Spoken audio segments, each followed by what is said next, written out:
kulanti wacan oo wanaagsan idilkiinba dhagaystayaal kuna soo dhawaada wararkii ugu dambeeyay ee naga soo gaaraya dalkaasi waqooyiga Kooriya halka aad nagala socotaanna waa Wardhowr Media. wasiirka koonfurta Kooriya ugu qaabilsan arrimaha Kooriyada waqooyi ayaa sheegay in Kim Jong Un laga yaabo inuu u sheegay fasaxii muhiimka ahaa ee 15 Abriil walaaca uu ka qabo cudurka coronavirus balse taasi macnaheedu aysan ahayn inuu xanuunsan yahay. hogaamiyaha Kooriyada waqooyi Kim ayaa ka maqnaanshaha xafladda caamka ah ee dhalashada awowgii iyo aasaasihii waddanka waxa ay ku keentay bulshada walaac ah in xaaladiisa caafimaad aysan wanaagsanayn iyadoo durbaba arrintaasi ay dhalisay maalmo shaki la geliyay caafimaadkiisa iyo waliba warar mala awaal ah oo sheegayay in Kim uu dunida ka galbaday. mas'uuliyiinta Kooriyada Koonfureed ayaa ku nuuxnuuxsaday inaysan ka dareemin Kooriyada waqooyi xaalad bedelan amaba aan caadi ahayn waxana ay ka digeen wararka sheegaya in Kim laga yaabo inuu xanuunsan yahay.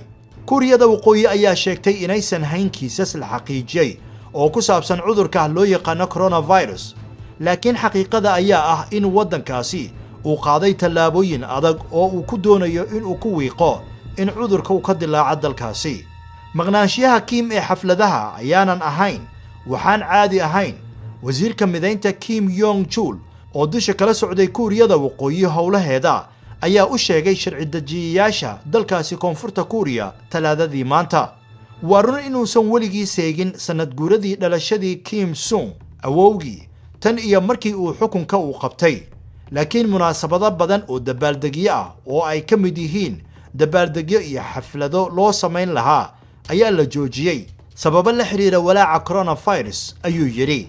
madaxweynaha Mareykanka Donald Trump ayaa waxa uu sheegay shalayto in Kim uu ka haysto fikrad wanaagsan iyo sida Kim uu yahay wuxuuna qudareeyay in uu fiican yahay laakiin ma uusan faahfaahin. waan ogahay sida uu yahay ayuu yiri madaxweyne Trump waa sida hadalka uu dhigay mar uu warfidiyeenada la hadlayay Isniintii shalay. geesta kale ra'iisul wasaaraha waddanka Japan Shinzo Abe ayaa waxa uu sheegay in uu la socdo wararka ku saabsan caafimaadka Kim isla markaasina uu fiiro gaar ah uu siinayo waxyaabaha ka soo kordha arrintaasi. waad ku mahadsantihiin dhageysiga qodobkaasi warka ah oo idinkaga imanayay Wardhowr Media. fadlan haddii aad ku cusub tahay channelkan ha iloobin in aad subscribe aad saarto. haddii aad tahay macmiil soo noqdayna klik sii oo gambaleelka furo si aad ula socoto wararkii ugu dambeeyay ee aanu soo gelino channelkan.